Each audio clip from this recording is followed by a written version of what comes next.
শুভেচ্ছা, শুভেচ্ছা, শুভেচ্ছা।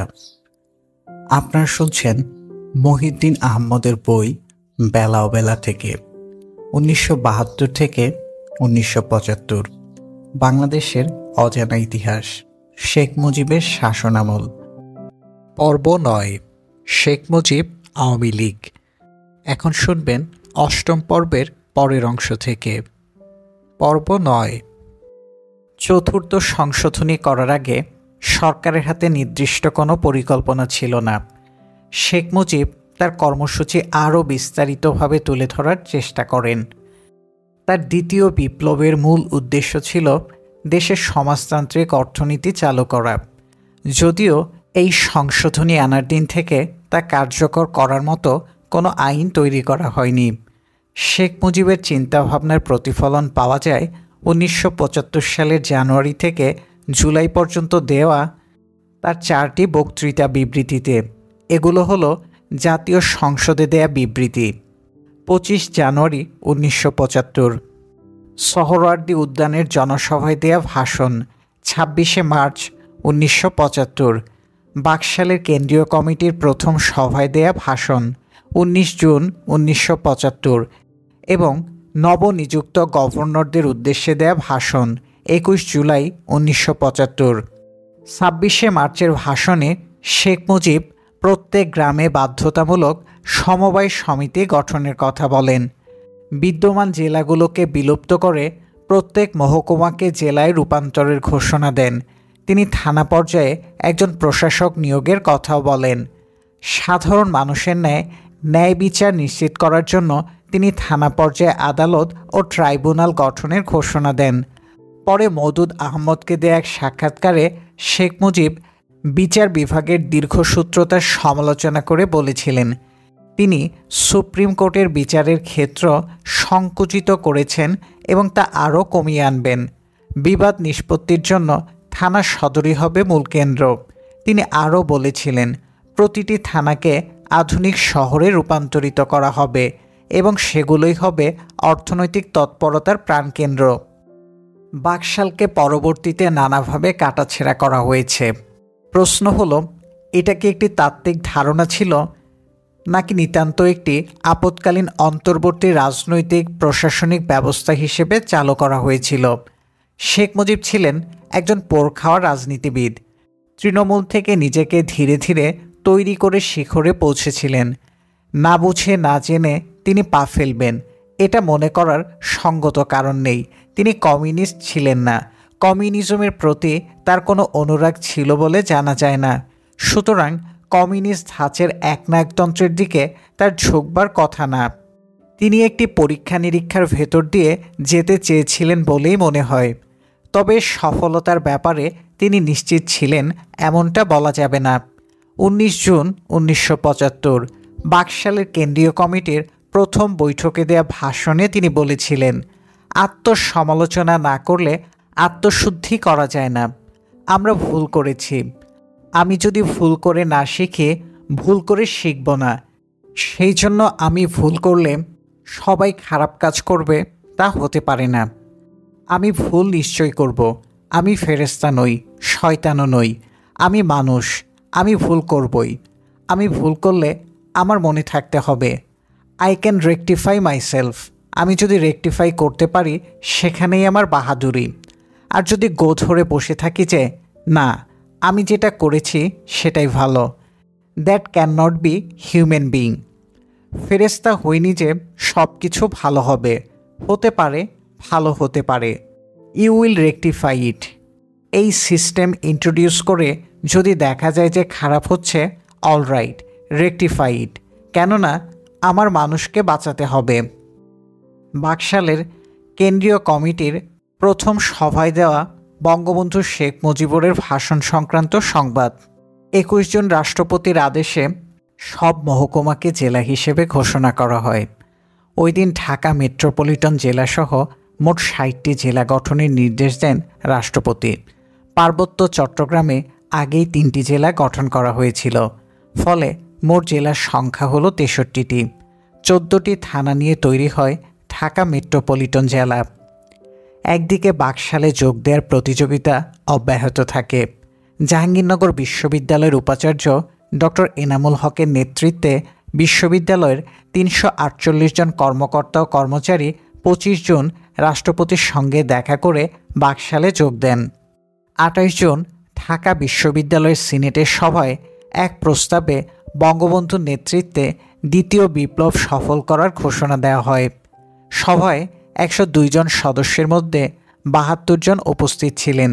৪ জুলাই রাষ্ট্রপতির এক আদেশে বাকশালের কার্যনির্বাহী কমিটির সদস্যরা মন্ত্রীর পদমর্যাদা পান।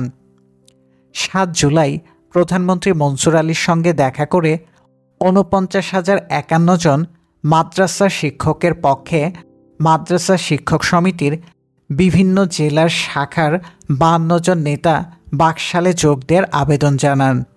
কামরুদ্দিন আহমদ অনেক বছর ধরে রাজনীতিতে নেই, তিনি সব কিছুর নীরব পর্যবেক্ষক। বাকশাল নিয়ে যেরকম মাতামাতি হচ্ছিল এবং লোকজন যেভাবে সদস্য হওয়ার জন্য হুমড়ি খেয়ে পড়ছিল সে সম্পর্কে তার বক্তব্য ছিল এরকম: বাকশাল গঠনের সঙ্গে সঙ্গেই দেশের মধ্যবিত্ত সমাজ যেভাবে গণভবনে ভিড় করছিল তাতে শান্তভাবে সময় নিয়ে শেখ সাহেবের সঙ্গে আলোচনা করা সম্ভব ছিল না। বাকশাল নীতি ঘোষণার সঙ্গে সঙ্গেই রাজনৈতিক কর্মী, সাংবাদিক, বুদ্ধিজীবী, শিক্ষক, শ্রমিক, চাকুরিজীবী প্রভৃতির সর্বস্তরের জনগণ বাকশাল সদস্যপদের জন্য দরখাস্ত করতে থাকে। দরখাস্তের সংখ্যা এত দ্রুত বৃদ্ধি পেয়েছিল যে শেখ সাহেবের সচিব রহিম সাহেব সেগুলোকে ফাইলবন্দি করার চেষ্টা না করে চটের বড় বড় থলিতে ভরে রাখতে আরম্ভ করেন। ১৬ জুলাই রাষ্ট্রপতি ৬১ জন জেলা গভর্নর নিয়োগ করেন। ১ সেপ্টেম্বর ১৯৭৫ তাদের দায়িত্ব নেয়ার কথা। গভর্নরদের মধ্যে ৪৪ জন ছিলেন আওয়ামী লীগের বিভিন্ন পর্যায়ের নেতা। এদের মধ্যে ২৭ জন ছিলেন সংসদ সদস্য। ১৩ জন সরকারি কর্মকর্তা গভর্নর হিসেবে নিয়োগ পেয়েছিলেন। এদের মধ্যে ৭ জন সাবেক সিএসপি এবং ৬ জন সাবেক ইপিসিএস কর্মকর্তা। প্রত্যেক গভর্নরের অধীনে এক ব্যাটালিয়ন রক্ষীবাহিনী রাখার পরিকল্পনা হয়েছিল। গভর্নররা ছিলেন সরাসরি রাষ্ট্রপতির অধীন। তাদের রাজনৈতিক প্রশিক্ষণের ব্যবস্থা করা হয়েছিল। এই প্রশিক্ষণ ১৬ আগস্ট ১৯৭৫ পর্যন্ত চলার কথা। ঢাকা বিশ্ববিদ্যালয় এক প্রেস বিজ্ঞপ্তিতে জানায়, বিশ্ববিদ্যালয় বঙ্গবন্ধু শেখ মুজিবকে ডক্টর অব ল ডিগ্রি দেওয়ার প্রস্তাব করলে তিনি এ সম্মান গ্রহণ করতে অনিচ্ছা প্রকাশ করেন। কারণ হিসেবে তিনি বলেন, চ্যান্সেলর হিসেবে এ ডিগ্রি গ্রহণ করা অনুচিত হবে।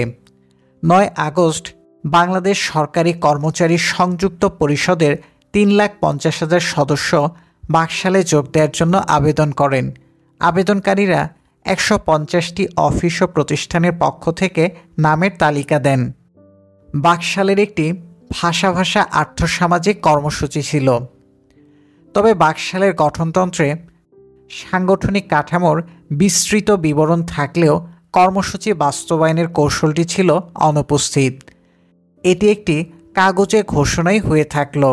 এই বিষয়ে মন্তব্য করতে যেয়ে প্রথম পরিকল্পনা কমিশনের সাবেক সদস্য অধ্যাপক মোহাম্মদ আনিসুর রহমান বলেন, ৭৫-এর ক্ষমতাসীন রাজনৈতিক ধারার মধ্যে একটা কু হয়ে একদলীয় রাজনীতি প্রতিষ্ঠিত করে গ্রামীণ সমাজের ওপর সমবায় কৃষি ব্যবস্থা চাপিয়ে দেওয়ার একটি প্রচেষ্টা হয়, যার খেসারত হিসেবে জনগণকেই প্রাণ দিতে হয়। এই সমবায় নীতির সঙ্গে জনগণের মুক্তিযুদ্ধ প্রসূত স্বতঃস্ফূর্ত সহজাত যৌথ উদ্যোগের নবজাগ্রত চেতনার কোনো সম্পর্ক ছিল না। উপর থেকে চাপিয়ে দেয়া এরকম কোনো সমবায় নীতি জনগণের সৃষ্টিশীলতাকে মুক্তি দেয় না, একে স্বৈরাচারী রাজনৈতিক ও আমলাতান্ত্রিক শাসনে আরও অবরুদ্ধই করে।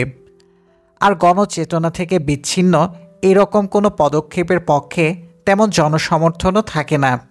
এক শ্রেণীর মানুষ বাকশাল নিয়ে বেশ মাতামাতি করছিল। তাদের তখন একটাই স্লোগান, এক নেতা এক দেশ, বঙ্গবন্ধু বাংলাদেশ। কেউ কেউ বলেছেন এটা এক দল নয়, অনেক দল নিয়ে একটি প্ল্যাটফর্ম। এটা এক ধরনের জাতীয় সরকার। জাতীয়তাবাদের নামে উন্মাদনা তখন তুঙ্গে। কেউ কেউ ভাবছেন দেশে সমাজতন্ত্র কায়েম হয়ে গেছে এবং সমাজতান্ত্রিক দেশে তো একটাই দল থাকে। সমাজতন্ত্র তখন একটি অতি জনপ্রিয় শব্দ, যদিও এর ব্যাখ্যা নিয়ে আছে প্রবল মতভেদ। এ যেন অন্ধের হাতি দেখার মতো। কুমিল্লার কোটবাড়িতে অবস্থিত বাংলাদেশ পল্লী উন্নয়ন একাডেমিতে তখন অনেকের ভিড়। একাডেমির ভাইস চ্যান্সেলর মাহবুবুল আলম চাষী সমাজতন্ত্রের উপর প্রশিক্ষণের ব্যবস্থা করেছেন। স্থানীয় সরকারের প্রতিনিধিরা তো আছেনই, আরও অনেক সংগঠন থেকে লোকজন আসছেন সমাজতন্ত্র বোঝার জন্য। ঢাকা থেকে বুদ্ধিজীবীরা এসে ক্লাস নেন। তাদের মধ্যে বিশ্ববিদ্যালয়ের শিক্ষকরাও আছেন। লেখকের সঙ্গে এক সাক্ষাৎকারে আহমদ ছফা বলেছেন, এরকম একটা ক্লাস নেয়ার জন্য আমাকেও আমন্ত্রণ জানানো হয়েছিল। গিয়েছিলাম। 1 ঘন্টার একটা ক্লাসের জন্য 500 টাকা পেতাম। ছফার বিবরণ থেকে জানা যায় 1975 সালের জুন মাসের শুরুর দিকে সমাজ উন্নয়ন বিষয়ে পড়াশোনার জন্য তিনি কুমিল্লা একাডেমিতে যান। সেখানে মাহবুবুল আলম চাষীর সঙ্গে তার আলাপ পরিচয়। চাষী সবসময় লুঙ্গি পরে থাকতেন। তখন সেখানে একাডেমির স্টাফদের নিয়ে একটা ওয়ার্কশপ চলছিল। চাষী তাকে সমাজতন্ত্রের ইতিহাস এবং তত্ত্বগত বিষয়ে বক্তৃতা দিতে বলেন। সপ্তাহে একটি বক্তৃতা দেওয়ার কথা। ছফা সেখানে ছিলেন প্রায় 2 মাস। মাঝখানে একবার ঢাকায় এসেছিলেন। তিনি দেখেছেন চাষী প্রায় সময় তথ্য প্রতিমন্ত্রী তাহির উদ্দিন ঠাকুরের সঙ্গে ফোনে কথা বলতেন। ছফার প্রশ্নের জবাবে তিনি বলেছিলেন, মুক্তিযুদ্ধের সময় তাহির উদ্দিন, খন্দকার মোস্তাক ও তিনি কলকাতায় একসঙ্গে থাকতেন ও কাজ করতেন।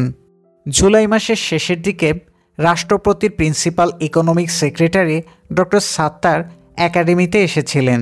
সাত্তার বলেছিলেন, 1টি কি 2টি গ্রামে সমাজতন্ত্রের মডেল তৈরি করার জন্য রাষ্ট্রপতি তাকে বলেছেন। এরকম একটি মডেল দাঁড় করানোর জন্য তিনি চাঁদপুরে তার নিজ গ্রামে মেহেরপুর পঞ্চগ্রাম সমবায় সমিতি প্রতিষ্ঠার উদ্যোগ নেন। এই সমিতির সদস্যরা কুমিল্লা একাডেমিতে প্রশিক্ষণ নিত। 10 আগস্ট রেডিওতে ছফা শুনতে পান, আগের দিন কবি সিকান্দার আবু জাফর মারা গেছেন। এই খবর শুনে ছফা ঢাকায় চলে আসেন। সাধারণ মানুষকে এড়িয়ে বা পাশ কাটিয়ে দেশ যে এগিয়ে যাবে না তা বলার অপেক্ষা রাখে না। মুক্তিযুদ্ধের পর জাতিকে জাগিয়ে তোলার যে সুযোগ এসেছিল তা কাজে লাগানো হয়নি বলে আক্ষেপ করেছেন অধ্যাপক মোহাম্মদ আনিসুর রহমান। তার মতে, স্বাধীনতার পর যে লগ্নটি এসেছিল সে লগ্নটি হারিয়ে গেছে। এদেশের মানুষের সৃষ্টিশীলতা চরিতার্থ করার সংগ্রাম আজ অনেক বেশি কঠিন হয়ে গেছে। বাকশালে আওয়ামী লীগের লোকদের বিপুল সংখ্যাগরিষ্ঠতা ছিল। এটা অনেকাংশেই ছিল 1973 সালে গড়ে ওঠা ত্রিদলীয় ঐক্যজোটের একটি নতুন সংস্করণ। তথাপি অন্যান্য দলের অনেকেই এই দলে যোগ দিয়েছিলেন। এদের মধ্যে এমন কেউ কেউ ছিলেন যাদের সঙ্গে শেখ মুজিবের রাজনৈতিক মতভেদ ছিল কয়েক দশকের। শেখ মুজিব অবশ্য মনে করতেন তিনি একটি জাতীয় মঞ্চ তৈরি করেছেন। নতুন ব্যবস্থা চালুর যৌক্তিকতা ব্যাখ্যা করতে গিয়ে জুন মাসে মস্কোতে আফ্রো এশীয় লেখক সম্মেলনে অংশ নিতে যাওয়া একটি প্রতিনিধি দলকে তিনি বলেছিলেন, ভাগ্যের কি পরিহাস!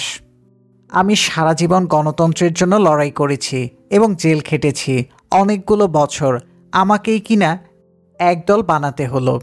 বাকশাল আগস্ট থেকে পুরোদমে কাজ করবে। আমি এটা করতে বাধ্য হয়েছি।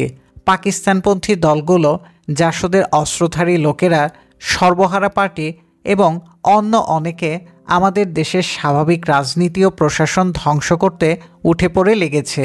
আর কোনো উপায় ছিল না বলে স্বাধীনতার পক্ষে সমমনা লোকদের নিয়ে একটা প্ল্যাটফর্ম হিসেবে বাকশাল প্রতিষ্ঠা করেছি। এই একদলীয় ব্যবস্থা নিতান্তই সাময়িক। দেশকে প্রতি বিপ্লবের হাত থেকে রক্ষা করা মাত্রই আমি বহুদলীয় গণতন্ত্র আবার বহাল করব। শেখ মুজিবের দীর্ঘ রাজনৈতিক জীবনে বাকশাল গঠন ছিল একটি উল্লেখযোগ্য ঘটনা। বাকশাল তৈরি করা নিয়ে পক্ষে বিপক্ষে নানান যুক্তি আছে। যারা শেখ মুজিবের খুব অনুগত এবং তার সামনে না বলতে শেখেননি তাদের যুক্তি একরকম, আর যারা তার ঘোর বিরোধী এবং সমালোচক তাদের যুক্তি অন্যরকম। শেখ মুজিব আসলে কী চেয়েছিলেন এ নিয়ে ধোঁয়াশা রয়ে গেছে। এ প্রসঙ্গে মওদুদ আহমদের পর্যবেক্ষণ আমলে নেওয়া যেতে পারে। 1973 সালে মুজিব আমাকে একদিন বলেছিলেন যে, জেনে রেখো, এদেশে যদি কেউ কোনোদিন বিপ্লব করে সেটা শেখ মুজিবই করবে।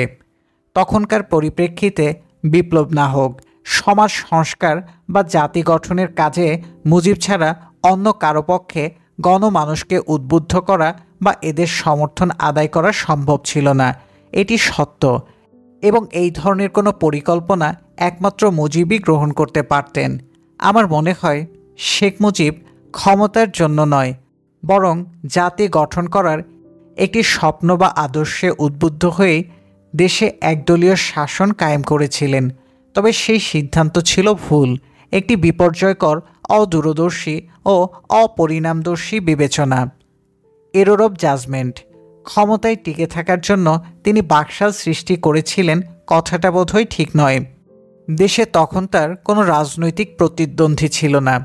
তবে সময়, প্রেক্ষিত এবং প্রস্তুতির কথা বিবেচনা করলে মনে হয় মুজিব তার বুদ্ধি বিবেচনায় মারাত্মক একটি ভুল করেছিলেন। তিনি যে ঠিক কী করতে চেয়েছিলেন সেটা সঠিকভাবে উপস্থাপন করতে পারেননি। দ্বিতীয়ত, এই যাত্রায় মুজিব ছিলেন অনেকটা একা, এবং একার পক্ষে কোনো সমাজকে যে পরিবর্তন করা সম্ভব নয় সেটা বোধহয় তিনি নিজেও জানতেন। তার দলের লোকেরা, নেতৃবৃন্দ, পার্লামেন্ট সদস্যরা যদিও তাকে বাহ্যিক সমর্থন দিয়েছেন, কিন্তু তাদের বেশিরভাগই ছিলেন এটির বিরুদ্ধে।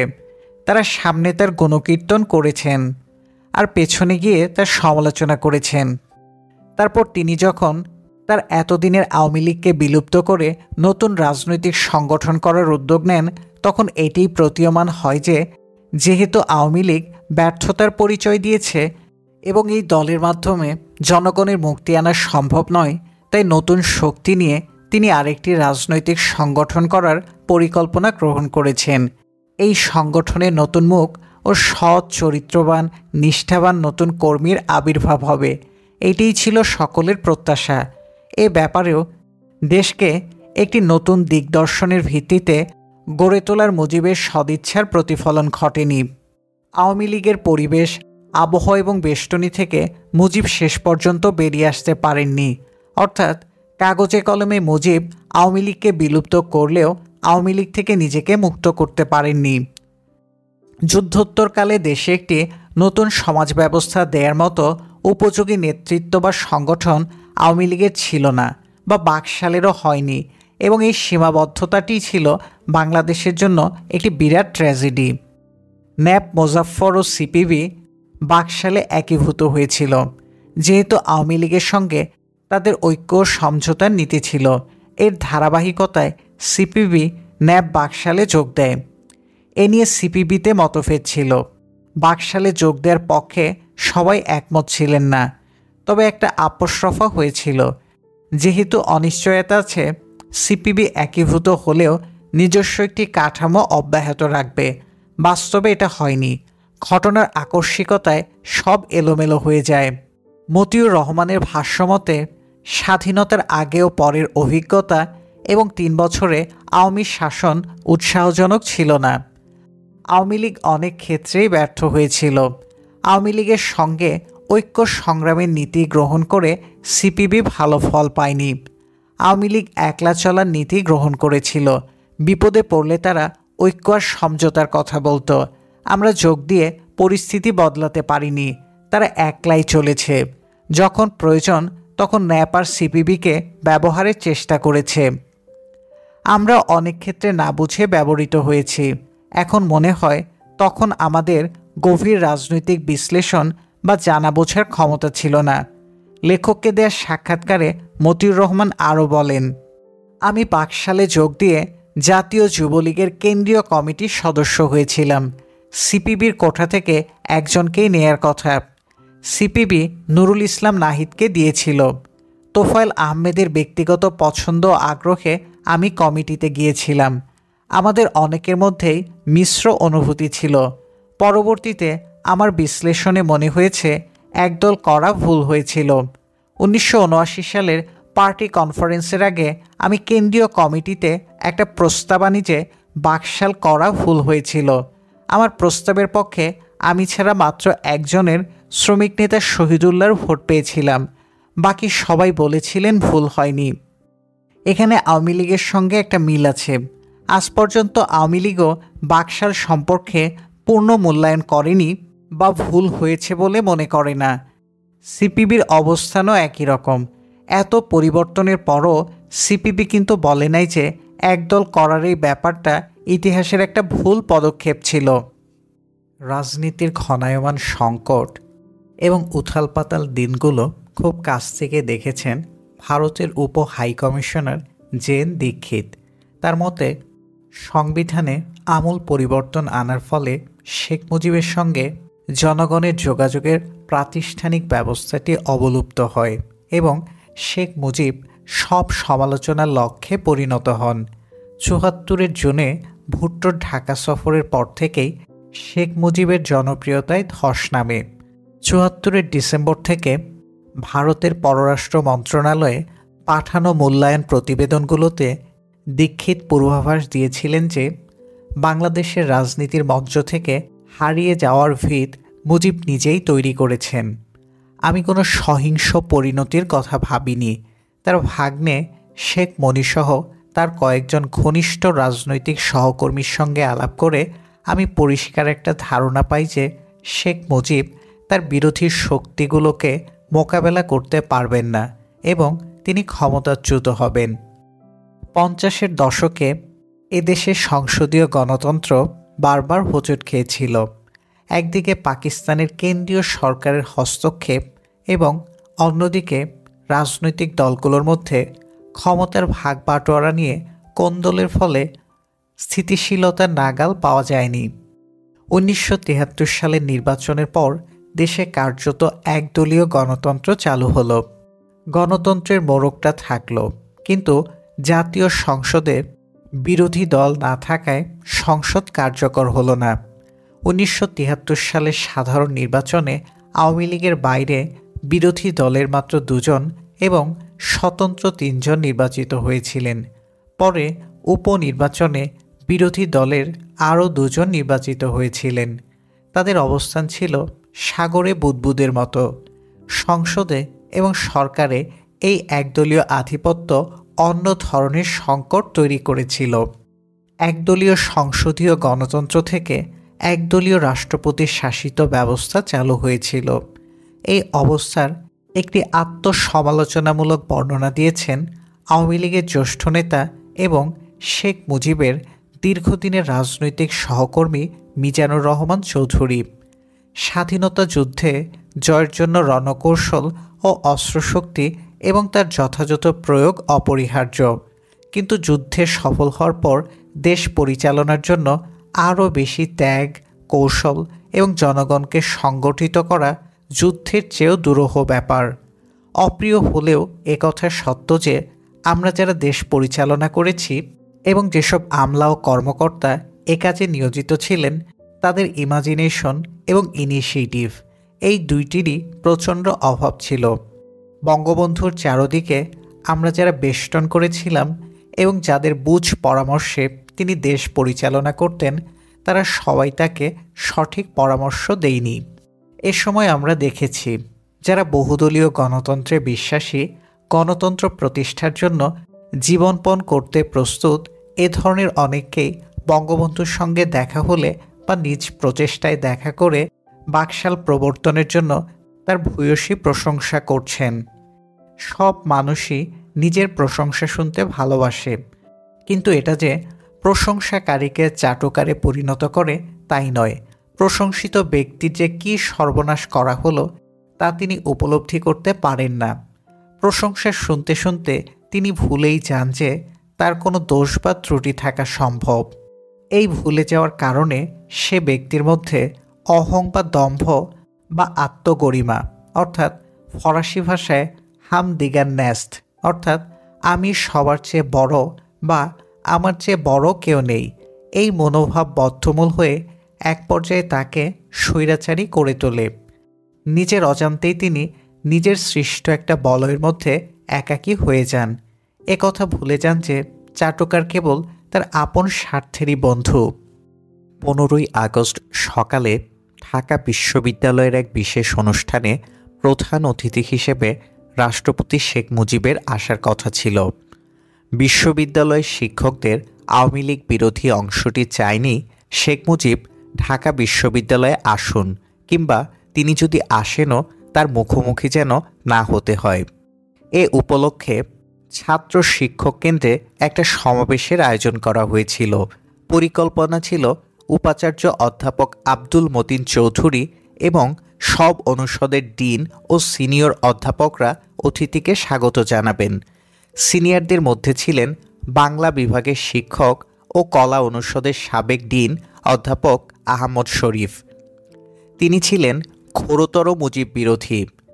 শেখ মুজিবকে স্বাগত জানানোর বিব্রতকর পরিস্থিতি এড়ানোর জন্য তিনি ওই দিন বিশ্ববিদ্যালয়ে না যাওয়ার সিদ্ধান্ত নিয়েছিলেন। বাকশালে যোগ দেওয়ার জন্য বিশ্ববিদ্যালয়ের শিক্ষকদের উপর চাপ ছিল। পুরো বিষয়টি এক সাক্ষাৎকারে বর্ণনা করেছেন ঢাকা বিশ্ববিদ্যালয়ের বাংলা বিভাগের অধ্যাপক আব্দুল কাশেম ফজলুল হক। ন্যাশনাল অ্যাসেম্বলিতে উপস্থাপন করে পাশ করার জন্য বাকশালের সদস্য সংগ্রহের জন্য ড্রাইভ দেওয়া হলো। আব্দুল হক ছাড়া বাংলা একাডেমির সকলকেই বাকশালের সদস্য করেছে। এরপরে ঢাকা বিশ্ববিদ্যালয় ভাইস চ্যান্সেলর আব্দুল মতিন চৌধুরী হঠাৎ করে শিক্ষকদের সভা ডাকলেন। সম্ভবত 9 থেকে 10 আগস্ট 1975। তিনি বক্তৃতা দিলেন, সম্ভব হলে বঙ্গবন্ধু নিজেই আপনাদের সঙ্গে কথা বলতেন, কিন্তু নানা কারণে ব্যস্ততার জন্য আমার মাধ্যমে আপনাদের আমন্ত্রণ জানিয়েছেন। আগামী 15ই আগস্ট সকাল 10টায় তিনি আপনাদের সঙ্গে আলাপ করবেন। টিএসসিতে সভা হবে। বঙ্গবন্ধুর পক্ষ থেকে আমি প্রত্যেক বিভাগের বাকশালের সদস্য হওয়ার ফর্ম পাঠাবো এবং আমি বিভাগীয় চেয়ারম্যানদের অনুরোধ করে চিঠি দিয়েছি বা দেব, যাতে আপনাদের স্বাক্ষরিত ফর্ম আমার অফিসে পাঠিয়ে দেওয়া হয়। মনে মনে খুব ভয় পেলাম। শিক্ষক সমিতির সভাপতি ফিজিক্সের প্রফেসর হারুনুর রশিদ এর পক্ষে বা বিপক্ষে একটি কথাও বলেননি। সেক্রেটারি আখতারুজ্জামান সাহেব ছিলেন সিপিবির কেন্দ্রীয় কমিটির সদস্য। তিনি বাকশাল গঠনে অ্যাক্টিভ ছিলেন। তিনি ফর্ম নিয়ে আসলেন, বললেন এটা না করলে বাঁচা যাবে না। এদেশে হয় বাকশাল, না হয় নকশাল। যদি বাকশালের মেম্বার না হন তাহলে you will be বিট্রেটেড as Naxalite. বিশ্ববিদ্যালয়ের প্রত্যেক বিভাগের চেয়ারম্যান শিক্ষকদের মিটিং ডাকছেন আনুষ্ঠানিক চিঠি দিয়ে। তারপর টোটাল একটা ভীতির সৃষ্টি হয়। সর্দার ফজলুল করিম, সিরাজুল ইসলাম চৌধুরী এবং আরও যারা গণ্যমান্য শিক্ষক ছিলেন তারা মুহূর্ত দেরি না করে স্বাক্ষর করে দিয়েছেন। আমাদের বিভাগের চেয়ারম্যান ডক্টর নীলিমা ইব্রাহিম ছিলেন আমাদের অধিকাংশের শিক্ষক। তিনি doctor Mohammad Moniruzzaman, Rafiqul Islam, junior colleague আকরাম এরা সঙ্গে সঙ্গে ফর্ম ফিল আপ করে দিয়েছে। আমি বললাম, আপা, বাকশাল হোক না, এখনই মেম্বার হতে হবে এটা তো কথা না, পরেও হওয়া যাবে। আমি এখন ফর্ম ফিল আপ করব না। আমার দেখা দেখি সানজিদা খাতুন বললেন, এখন করব না।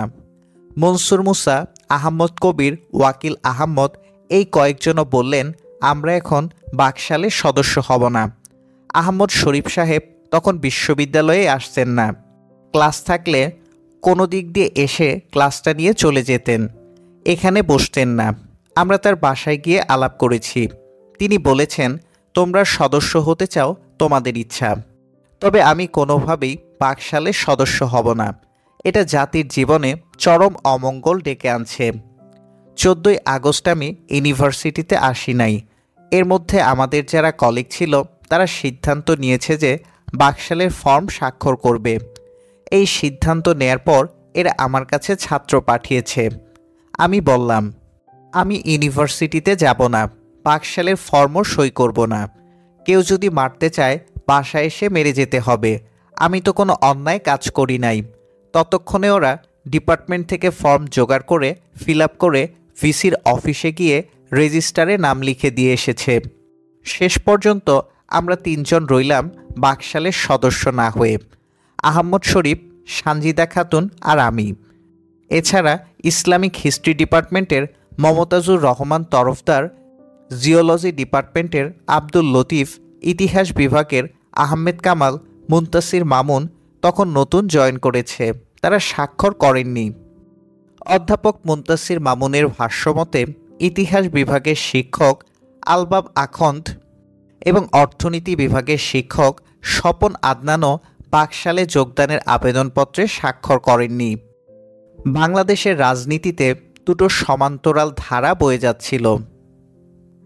একটি হলো সাংবিধানিক রাজনীতির নিয়মতান্ত্রিক ধারা, অন্যটি হলো সশস্ত্র রাজনীতির সন্ত্রাসবাদী ধারা।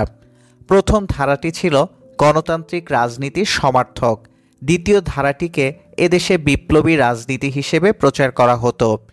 এই দ্বিতীয় ধারার রাজনীতিতে প্রথম থেকেই যুক্ত ছিল প্রধানত সিরাজ শিকদারের নেতৃত্বে পূর্ব বাংলার সর্বহারা পার্টি, আব্দুল হকের নেতৃত্বে পূর্ব পাকিস্তানের কমিউনিস্ট পার্টি, সুখেন্দু দস্তিদার ও মোহাম্মদ তৌহার নেতৃত্বে বাংলাদেশের সাম্যবাদী দল এবং আলাউদ্দিন মতিনের নেতৃত্বে পূর্ব বাংলার কমিউনিস্ট পার্টি, জাসদও পরে এই ধারায় সামিল হয়। এই দলগুলো একে অপরকে চরম শত্রু মনে করত। ইংরেজি ভাষায় প্যারানয়া বলে একটি শব্দ আছে, বাংলায় যথার্থ প্রতিশব্দ খুঁজে পাওয়া কঠিন। বলা চলে এটা এক ধরনের মানসিক ভ্রম বা বৈকল্য। কিছু লোকের মগজে মজ্জায় একটা ধারণা মিশে গিয়েছে যে বাংলাদেশ ভারতের একটি উপনিবেশ, শেখ মুজিব একজন জাতীয় বিশ্বাসঘাতক এবং যেভাবেই হোক তার সরকারকে উৎখাত করতে হবে। আব্দুল হক, সিরাজ শিকদার, মোহাম্মদ তোহা, জাসদ গণবাহিনীর আবু তাহের প্রমুখ এই মনস্তত্ত্বের শিকার হয়েছিলেন। শেখ মুজিব এবং আওয়ামী লীগের বিরুদ্ধে তাদের বিষোদ্গার যত না রাজনৈতিক, তার চেয়েও বেশি ছিল আক্রোশ। শেখ মুজিবের প্রতি সমসাময়িক অনেক রাজনীতিবিদের প্রচণ্ড ঈর্ষা ছিল। ব্যক্তিগত ক্ষোভ থেকে সামরিক বাহিনীর অনেক কর্মকর্তাও চরমপন্থার দিকে ঝুঁকেছিলেন। রাজনীতিতে এই প্রবণতা ক্রমেই জেঁকে বসেছিল এবং দেশে এক ধরনের বিস্ফোরণের পরিবেশ তৈরি হয়েছিল। ৭৫-এর ঘটনাবলী ছিল তারই অনিবার্য পরিণতি। একদলীয় শাসনের জবাবে সন্ত্রাসবাদী ধারাটিকে রাজনৈতিক বৈধতা দেওয়ার চেষ্টা হয়েছে। এখানে বিপ্লব আর ষড়যন্ত্র একাকার হয়ে গেছে। একটি জনগোষ্ঠীর কাছে যিনি বিপ্লবী, প্রতিপক্ষের কাছে তিনি ষড়যন্ত্রকারী। বিপ্লব ও ষড়যন্ত্রের মধ্যে বিভাজন রেখাটি অতি সূক্ষ্ম। তার গায়ে আদর্শের চাদর চড়িয়ে ভালোবাসা অথবা ঘৃণা ছড়ানো হয়। সব কিছুর মূলে রয়েছে রাষ্ট্রকেন্দ্রিক ক্ষমতা দখলের নির্মম লড়াই। এরকম একটি লড়াইয়ের জমি তৈরি হচ্ছিল ধীরে ধীরে। জমি তৈরি করেছিলেন রাজনীতিবিদরা। অভ্যুত্থান ভয়ঙ্কর একটা ঝড়ের আগে যেমন অদ্ভুত রকমের নিস্তব্ধতা থাকে, যেন মনে হয় কোনো বাতাস নেই, গাছের একটা পাতাও নড়ছে না, চারদিকে অস্বস্তিকর একটা গুমট ভাব। বাংলাদেশের অবস্থা তেমনই দাঁড়িয়েছিল ৭৫-এর মাঝামাঝি। চারদিকে বাকশাল নিয়ে মাতামাতি, ক্যাম্পাসে রাজপথে কোনো মিছিল নেই, কোনো বিক্ষোভ নেই, পল্টনে জনসভা হয় না। আওয়ামী লীগ নেতৃত্ব এটা বুঝতে অক্ষম ছিল যে মানুষ তাদের দিক থেকে মুখ ফিরিয়ে নিয়েছে। বাকশাল নিয়ে ঢাকঢোল পেটানো এবং তাতে যোগ দেওয়ার ডামাডোলে সাধারণ মানুষের মনের রক্তক্ষরণ আওয়ামী লীগের নেতৃত্ব না বুঝলেও সচেতন মানুষের চোখে তা ধরা পড়েছিল। সিপিবির এক মূল্যায়নে এর প্রতিফলন দেখা যায়। বঙ্গবন্ধুর নেতৃত্বে আওয়ামী লীগও দেশের জনগণের জাতীয় স্বাধীনতার জন্য মূল ভূমিকা পালন করেছিল। তাই স্বাধীনতার পর জনগণ তাদের কাছে অনেক কিছু আশা করেছিল। এটা ঠিক যে একটা নতুন জাতি ও রাষ্ট্র গড়ে তোলা, বিশেষত যুদ্ধ বিধ্বস্ত অবস্থা থেকে, অত সহজ ও স্বল্পকালের ব্যাপার নয়। কিন্তু বঙ্গবন্ধুর শাসনামলে গরিব, মেহনতি, স্বল্পবিত্ত, মধ্যবিত্ত প্রভৃতি সীমিত আয়ের লোকজন এক শ্রেণীর ধন পিচাসের কারসাজিতে আগাগোড়াই নিষ্পেষিত হয়েছিল। স্বাধীনতার পর জনগণের ঘরে স্বাধীনতার সুফল কখনোই পৌঁছেনি, বরং দুঃখ কষ্ট সংকটই বৃদ্ধি পেয়েছে। সাধারণ মানুষের ভাগ্য যখন ক্রমে অবনতির দিকে যাচ্ছিল, তখন শাসক দলের একাংশসহ মুষ্টিমেয় সৌভাগ্যবান ধনী ব্যক্তির ধনস্ফীতি ঘটছিল। জনগণ এই অবস্থার অবসান কামনা করতে শুরু করেছিল। ভারত বিরোধিতা এবং সরকার তথা শেখ মুজিব বিরোধিতা তখন প্রায় সমার্থক হয়ে গিয়েছিল। ওই সময়ের পরিস্থিতির একজন নিবিড় পর্যবেক্ষক ছিলেন ঢাকায় নিযুক্ত ভারতের উপ হাইকমিশনার জে.এন. দীক্ষিত। বাংলাদেশ ভারত সম্পর্কে টানাপোড়েন তার নজর এড়ায়নি। তার মতে এর দায় শেখ মুজিবেরও। ভারতের সঙ্গে ইতিবাচক সমীকরণ তৈরির মাধ্যমে বাংলাদেশের পররাষ্ট্র নীতি পরিচালনা করতে তিনি ব্যর্থ হয়েছেন। একই সঙ্গে বিরোধী দলের প্রতি তার কর্তৃত্ববাদী মনোভাব অভ্যন্তরীণ রাজনীতিতে উত্তেজনাকর পরিস্থিতি তৈরি করেছিল। পররাষ্ট্রমন্ত্রী কামাল হোসেনের মতে ভারত বিরোধিতার পেছনে ভারতেরও দায় ছিল। মুক্তিযুদ্ধের সময় ভারত বাংলাদেশকে সাহায্য করলেও ভারত সরকারের মধ্যে কেউ কেউ ছিলেন যারা অখণ্ড পাকিস্তানকেই ভারতের জন্য সুবিধাজনক মনে করতেন। 16ই ডিসেম্বর 1971 পাকিস্তানি সৈন্যদের আত্মসমর্পণ অনুষ্ঠানের আয়োজন নিয়ে ক্ষোভ তৈরি হয়েছিল। পাকিস্তানি অস্ত্রশস্ত্র বাংলাদেশ থেকে ভারতে নিয়ে যাওয়া, ফারাক্কা বাঁধ ও গঙ্গা পানি বন্টনের সমস্যা, সমুদ্র সীমা নিয়ে বিরোধ, এইসব বিষয় তাদের হাতকেই শক্তিশালী করেছিল, যারা বাংলাদেশ ও ভারতের মধ্যে সুসম্পর্ক চায়নি। জাসদ জন্মলগ্ন থেকেই সরকার উৎখাতের ঘোষণা দিয়েছিল। তারা একটা বিপ্লবের লক্ষ্যে নিজেদের সংগঠিত করছিল। তৈরি হয়েছিল বিপ্লবী গণবাহিনী।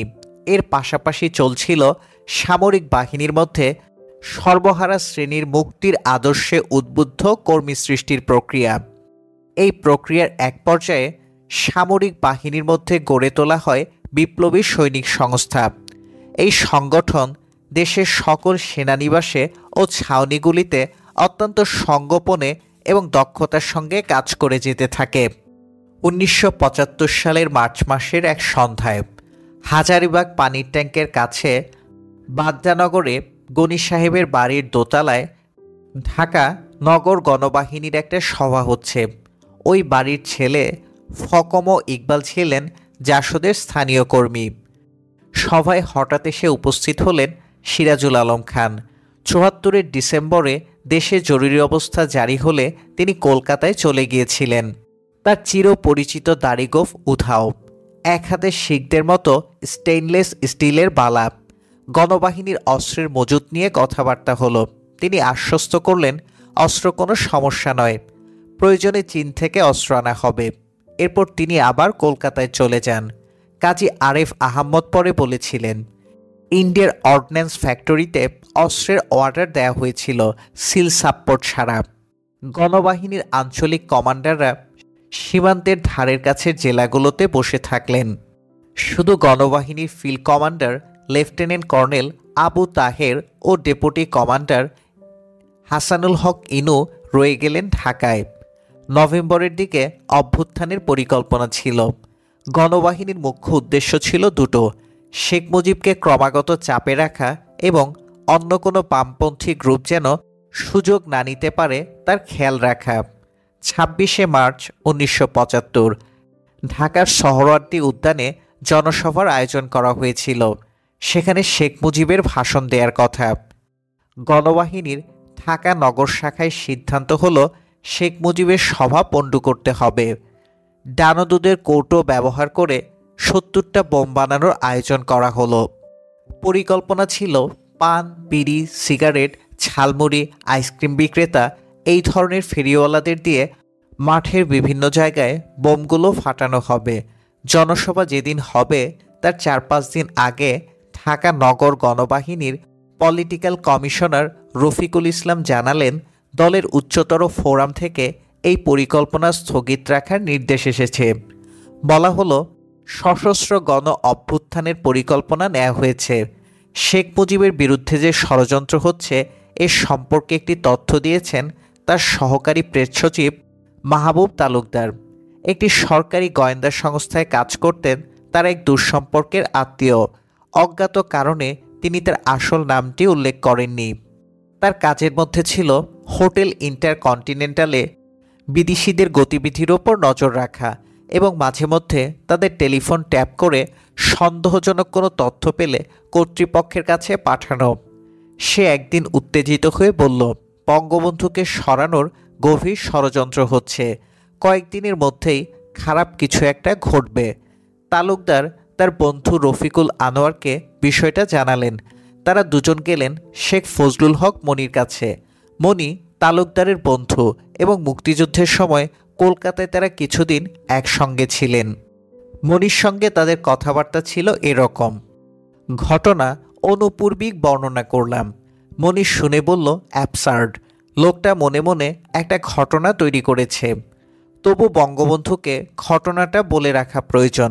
রফিকুল আনোয়ার বললেন, কাল্পনিক ঘটনা তাকে বলে লাভ নেই, দেশে বিপ্লব ঘটেছে।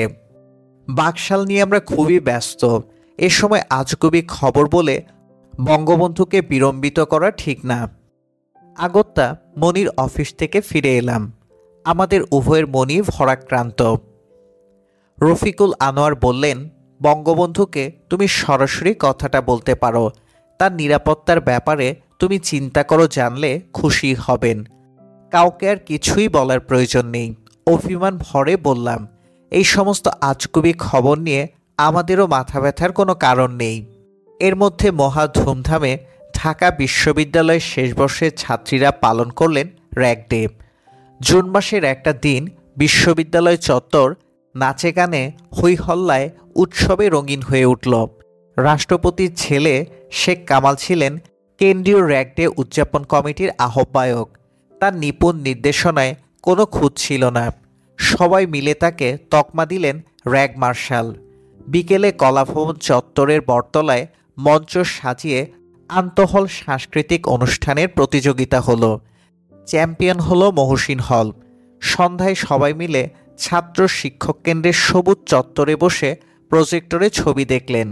শেখ কামাল জোগাড় করেছিলেন হিন্দি ছবি সত্যকাম।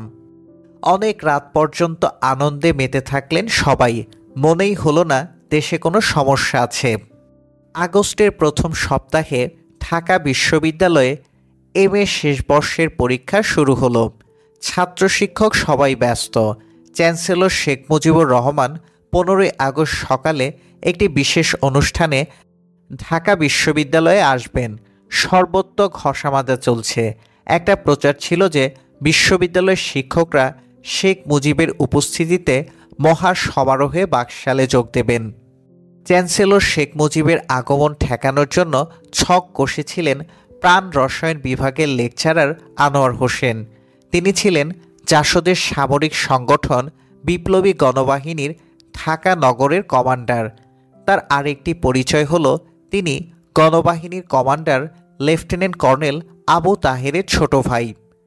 শেখ মুজিবের ঢাকা বিশ্ববিদ্যালয়ে আগমন উপলক্ষ করে গণবাহিনী কিছুটা ভীতি ছড়াতে চেয়েছিল। এই বিষয়টি বিস্তারিতভাবে উঠে এসেছে গণবাহিনীর ঢাকা বিশ্ববিদ্যালয় শাখার তৎকালীন ভারপ্রাপ্ত কমান্ডার মোস্তাক আহমেদের বয়ানে। আনোয়ার ভাই শিক্ষকদের একটা লিস্টাই না আমারে দিছে।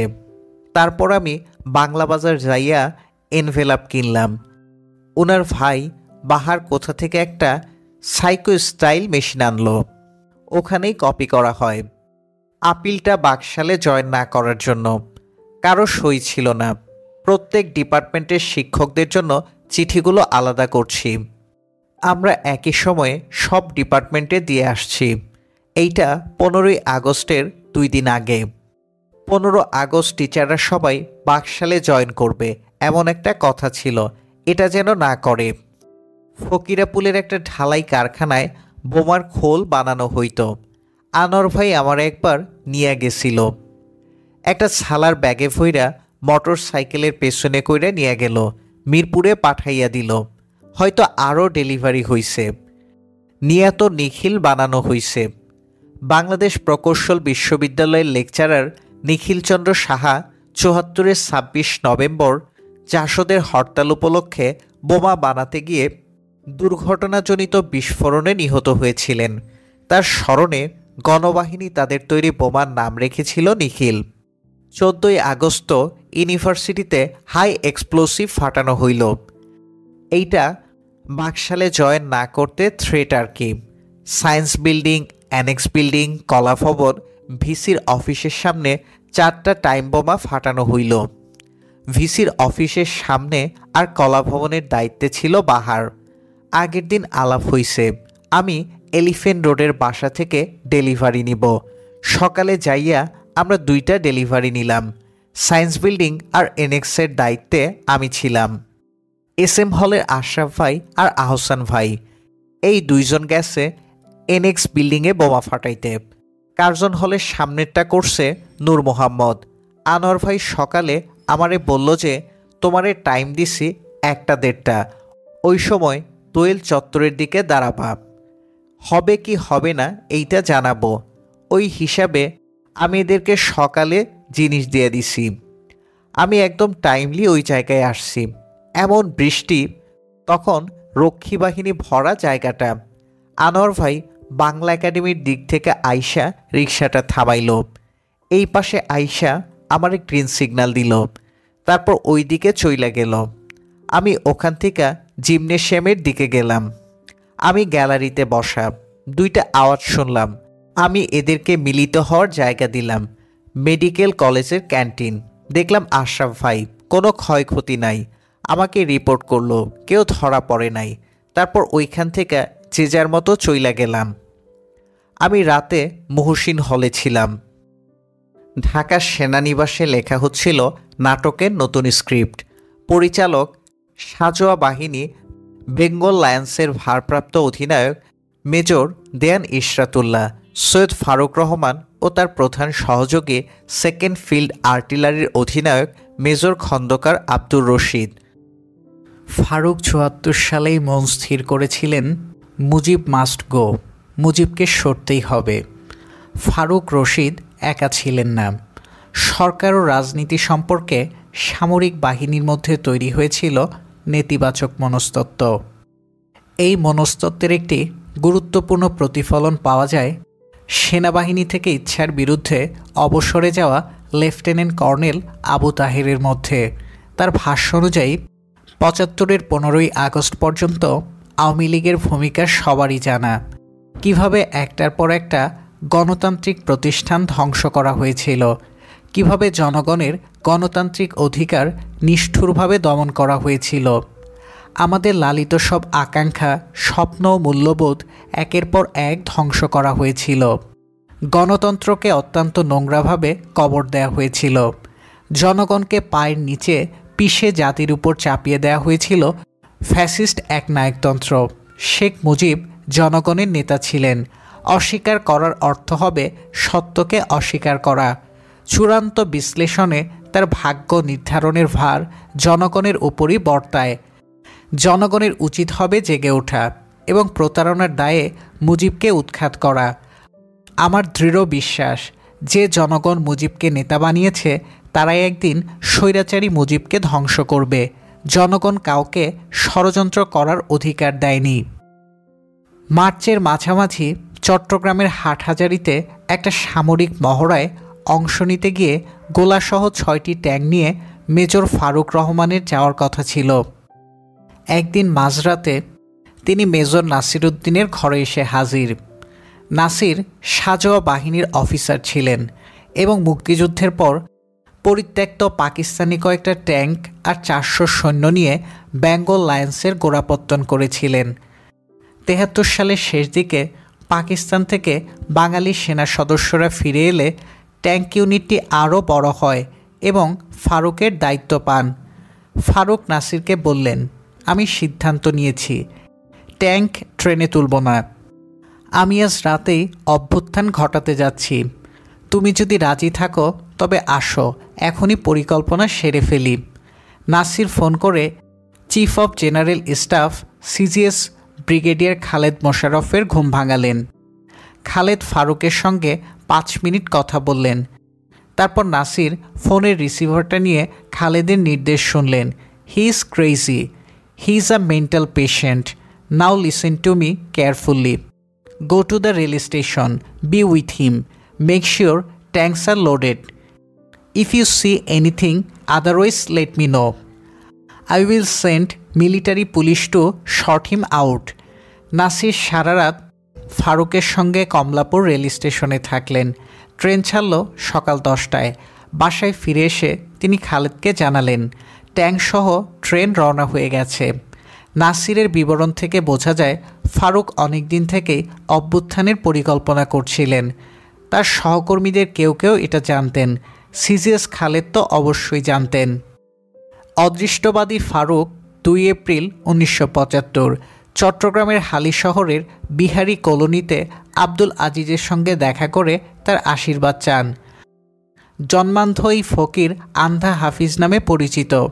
তিনি ফারুককে 3 মাস অপেক্ষা করতে বলেছিলেন। এইসব কথা উঠে এসেছে পরবর্তী সময়ে ফারুক ও রশিদের সাক্ষাৎকার ভিত্তিক প্রতিবেদনে। সাক্ষাৎকার নিয়েছিলেন লন্ডনের সানডে টাইমসের প্রতিবেদক অ্যান্থনি মাসকারেনহাস।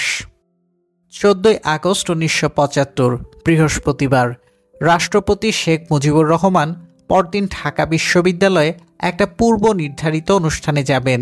দিনটা কেমন কেটেছিল? তার আশেপাশে যারা ছিলেন তাদের একজন হলেন সহকারী প্রেস সচিব মাহবুব তালুকদার। তিনি ঘটনাক্রম বর্ণনা করেছেন এভাবে: দুপুরে তিনি ডেকেছিলেন আব্দুল তোয়াব খান, রাষ্ট্রপতির প্রেস সচিব, ও আমাকে বলেছেন বিশ্ববিদ্যালয়ের বক্তৃতা তৈরি করতে। আমি একটু বিস্মিত হয়েছিলাম, তিনি কি তাহলে লিখিত ভাষণ দেবেন? তোয়াব খান কথাটা জিজ্ঞেস করলেন তাকে।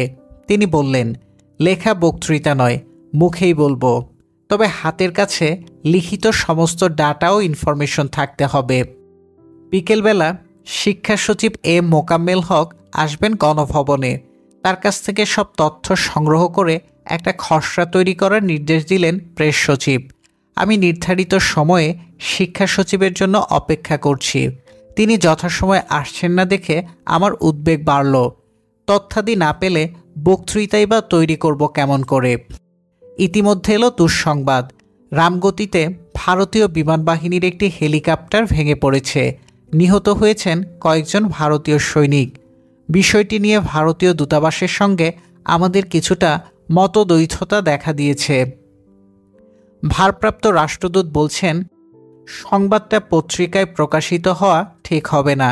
আব্দুল তোয়াব খান বললেন, এই বিষয়টি আলাপ আলোচনার পরে সিদ্ধান্ত জানানো হবে। বিষয়টি নিয়ে প্রেস সচিব অত্যন্ত পেরেশানিতে পড়ে গেলেন। সন্ধ্যার পরপরই বঙ্গবন্ধু 32 নম্বরের বাসভবনে চলে গেছেন। তাকে বলেছিলাম আজ সন্ধ্যায় ফরাসুদ্দিনের ফেয়ারওয়েল ডিনার। জানি, বঙ্গবন্ধু বললেন। তার মানে আমারে এখনই ছুটি দিলা তোমরা? মৃদু হেসে বললেন, ফরাসের ডিনারে তো আমি থাকতে পারি না। বঙ্গবন্ধু বাসায় চলে যাওয়ার পরপর শিক্ষা সচিবের ফোন এলো। জানালেন কিছুটা অসুস্থ বোধ করছেন। এ অবস্থায় তিনি গণভবনে আসতে অপারগ। তথ্যগুলো টেলিফোনে লিখে নিতে অনুরোধ করলেন। তিনি আমার শ্রদ্ধেয় শিক্ষক এবং এই নির্দেশ শিরোধার্য। টেলিফোনের অপর প্রান্ত থেকে তিনি আমাকে ডিকটেশন দিতে থাকলেন। আমি যাবতীয় তথ্য লিখে নিলাম। আমার উদ্বেগ কিছুটা প্রশমিত হলো। আব্দুল তোয়াব খান রামগতির ঘটনা নিয়ে হিমশিম খাচ্ছেন। পরে তার মনে হলো এই সিদ্ধান্তটা বঙ্গবন্ধুর কাছ থেকে আসা প্রয়োজন। তিনি ফোন করলেন বঙ্গবন্ধুকে। বঙ্গবন্ধু বললেন, তুমি আমার অফিসে গিয়া রেড টেলিফোনে আমারে ফোন করো। তোয়াব খান বঙ্গবন্ধুর অফিস কক্ষে চলে গেলেন। কিছুক্ষণ পর ফিরে এলেন তিনি। কি কথা হয়েছে আমি জানি না। এর মধ্যে আবার ভারতীয় দূতাবাস থেকে ফোন এলো। তোয়াব খান জানালেন, ঘটনার খবর পত্রিকায় জানাতে হবে, নইলে দেশবাসীর মনে বিভ্রান্তির সৃষ্টি হবে। ভারতীয় ভারপ্রাপ্ত রাষ্ট্রদূত জানালেন তিনি বিষয়টি সম্পর্কে দিল্লির সঙ্গে কথা বলেছেন। প্রেস সচিব বললেন, আমরা উচ্চ পর্যায়ের সিদ্ধান্ত নিয়েছি। এমতাবস্থায় আমাদের সিদ্ধান্ত বহাল থাকবে। প্রেস সচিব যখন বঙ্গবন্ধুর কক্ষে কথা বলতে গেছেন, ঠিক তখনই তার ঘরের টেলিফোন বাজল। রাত 9টা হবে। ফোন ধরে বুঝতে পারলাম তথ্য প্রতিমন্ত্রী তাহির উদ্দিন ঠাকুর। তিনি বললেন, এত রাতে কী করছো ওখানে? বললাম, অফিসের কাজ করছি। আগামীকাল বঙ্গবন্ধু ঢাকা বিশ্ববিদ্যালয়ে যাবেন, তার বক্তৃতা তৈরি করছি। তোয়াব সাহেব কোথায়? তিনি বঙ্গবন্ধুর সঙ্গে কথা বলতে গেছেন তার অফিস ঘরে। ওখানে কেন? রেড টেলিফোনে কথা বলছেন। বললাম, তুমি একটু লাইনে থাকো, আমি তোয়াব ভাইকে ডাকছি। না, দরকার নেই। তাহিরুদ্দিন ঠাকুর ফোন ছেড়ে দিলেন। প্রেস সচিব ঘরে ফিরলে আমি তাকে তথ্য প্রতিমন্ত্রীর ফোনের কথা বললাম। তিনি বললেন প্রয়োজন হলে তিনি আবার ফোন করবেন। আমি নিজের অফিসে এলাম। ঘড়িতে প্রায় রাত 9:30। লেখায় আবার ব্যস্ত হয়ে পড়লাম আমি। এরই মধ্যে ডিজিএফআই এর নবনিযুক্ত চিফ কর্নেল জামিল আমার ঘরে এলেন। বললেন, আপনারা পেয়েছেন কি? সবাই খাবার সামনে নিয়ে আপনাদের অপেক্ষায় বসে আছেন। ওদিকে তোয়াব সাহেব কি নিয়ে ব্যস্ত, এদিকে আপনিও লেখায় ব্যস্ত। বললাম, জামিল ভাই আপনি যান, আমি এখনই আসছি। কর্নেল জামিল চলে গেলেন। সত্যি অনেক দেরি হয়ে গেছে। রাষ্ট্রপতির একান্ত সচিব ফরাসুদ্দিনের বিদেশ যাত্রা উপলক্ষে বিদায়ী নৈশভোজ। তাড়াতাড়ি কাগজপত্র ঠেলে রেখে উঠে পড়লাম। নৈশভোজে গিয়ে আমি বসলাম কর্নেল জামিলের পাশে। খেতে খেতে তার সঙ্গে গল্প করলাম। রাত 11টার পর অফিস ছেড়েছি। গাড়িতে যাচ্ছি শেরেবাংলা নগরস্থ গণভবন থেকে বঙ্গভবন। এয়ারপোর্ট রোডে গাড়ি আসতেই দেখলাম দুটো বড় গাড়িতে ঠাসাঠাসি করে বিদেশিরা শাহবাগের দিকে যাচ্ছে। দুটো গাড়িতেই নম্বরের পূর্বে বাংলায় লেখা, সম্ভবত আমেরিকানদের গাড়ি। কিন্তু এত রাতে এতগুলো লোক ঠাসাঠাসি করে যাচ্ছে কোথায়? হয়তো এরা বিদেশি সাংবাদিক গাড়ি করে ঢাকা শহরের ভাসমান জনগোষ্ঠী দেখতে বেরিয়েছে। আমার মনে মনে চিন্তা হলো, বিদেশিদের রাতের বেলা এরকম চলাচল তাদের নিরাপত্তার বিঘ্ন ঘটাতে পারে। কথাটা আগামীকাল গণভবনে গিয়ে বলতে হবে। গাড়ি দুটি বাদিকে ঘুরে হোটেল ইন্টারকন্টিনেন্টালের দিকে চলে গেল। আমি শাহবাগের মোড় হয়ে বঙ্গভবনে ফিরে এলাম। বাসায় এসেও কাজের কমতি নেই আমার। বঙ্গবন্ধুর একটি নিজস্ব টেপ রেকর্ডার আছে, সেটি আমার কাছে থাকে। তিনি কোথাও বক্তৃতা দিলে ওটাতে ট্যাপ করে সভা থেকে ফিরে গিয়ে সঙ্গে সঙ্গে তাকে শোনাই। কোন জায়গায় কোন কথা বাদ দিতে হবে তিনি বলে দেন। আমার সম্পাদিত অংশটুকু সম্পর্কে প্রেস ইনফরমেশন ডিপার্টমেন্টকে জানিয়ে দেই। সব স্থানেই বঙ্গবন্ধুর ভাষণের আগে টেপ রেকর্ডারটা ঠিক আছে কিনা চেক করি আমি। প্রতিবারই নতুন নতুন ব্যাটারি ভরে নেই। আজ দুপুরে নতুন ব্যাটারি কিনেছি, সেগুলো ভরে নিয়ে টেপ রেকর্ডার চালিয়ে দেখলাম সব ঠিক আছে। আবার বসলাম বক্তৃতার খসড়া নিয়ে। 3 পাতা লিখতে গিয়ে কাটাকাটি হয়েছিল। এই অবস্থায় বঙ্গবন্ধুকে দেয়া যায় না। ওগুলো ভালো করে পুনরায় কপি করলাম। রাত প্রায় 1:30টায় আমার কাজ শেষ হলো। মাহবুব তালুকদারের বর্ণনায় জানা যায় 14ই আগস্ট গণভবনে সবাই মিলে অনেক রাত পর্যন্ত খানাপিনা ও গল্পে মশগুল ছিলেন। বঙ্গবন্ধু সেখানে ছিলেন না। রাত 9টায় ফোন করে তাহিরুদ্দিন ঠাকুর নিশ্চিত হয়েছিলেন যে রাষ্ট্রপতি তার বাসায় আছেন। গণভবনে বঙ্গবন্ধুর আস্থাভাজন কর্মকর্তারা যখন নির্ভার সময় কাটাচ্ছেন, তার কয়েক কিলোমিটার দূরে কুর্মিটোলায় সেনাবাহিনীর এক মেজর তার সৈন্যদের নিয়ে একটা অভিযানের ছক সাজাচ্ছেন। 15ই আগস্ট বঙ্গবন্ধু ঢাকা বিশ্ববিদ্যালয়ে আসবেন। এই জন্য যুবলীগের পক্ষ থেকে শোডাউনের পরিকল্পনা করা হয়েছিল। ওই দিন পরিস্থিতি একটু উত্তপ্ত হতে পারে, এ ধরনের একটা আশঙ্কা কাজ করছিল কারো কারো মধ্যে। যুবলীগের কেন্দ্রীয় নেতা কাজী ফিরোজ রশিদ এক সাক্ষাৎকারে জানিয়েছেন, শাহবাগ থেকে দোয়েল চত্বর পর্যন্ত বিশ্ববিদ্যালয় এলাকার পূব দিকের রাস্তাটি তারা সতর্ক পাহারায় রাখার সিদ্ধান্ত নিয়েছিলেন। ফিরোজ রশিদের নিজের বয়ান হলো, সেই দিন ছিল 14ই আগস্ট 1975 সাল। বাকশালের আদলে যুবলীগ কমিটি নতুনভাবে গঠন করতে সারাদিন মনিভাই ভীষণ ব্যস্ত ছিলেন। ইতিমধ্যে ঢাকা শহর যুবলীগের নেতারা এসে অফিসে ভিড় করেছে। টান টান উত্তেজনা, কারণ এদিন দুপুরের দিকে ঢাকা বিশ্ববিদ্যালয়ের বিভিন্ন স্থানে 3টি বোমার বিস্ফোরণ ঘটেছে। যুবলীগ কর্মীদের ধারণা এটা জাসদ করেছে, কারণ পরের দিন বঙ্গবন্ধুর ঢাকা বিশ্ববিদ্যালয়ে যাওয়ার কথা। বঙ্গবন্ধু যাতে বিশ্ববিদ্যালয়ে না যান সেই জন্য জাসদ বোমাবাজি করেছে। তাই যুবলীগ কর্মীরা খুবই উত্তেজিত। আমরা সবাই বঙ্গবন্ধুর বাসায় গেলাম। তখন রাত 11:30। আব্দুর রাজ্জাক ভাই ও আদমজির মান্নান ভাই আমাদের সঙ্গে যোগ হলেন। বঙ্গবন্ধুর সাথে অনেক ব্যাপারে মনি ভাই খোলামেলা আলোচনা করলেন। বঙ্গবন্ধু মনি ভাইকে নির্দেশ দিলেন যুবলীগ কর্মীরা যেন শান্ত থাকে। শেখ মুজিবের আগমন উপলক্ষে 15ই আগস্ট দৈনিক বাংলায় ঢাকা বিশ্ববিদ্যালয়ের ওপর 8 পৃষ্ঠার ক্রোড়পত্র ছাপা হয়েছিল।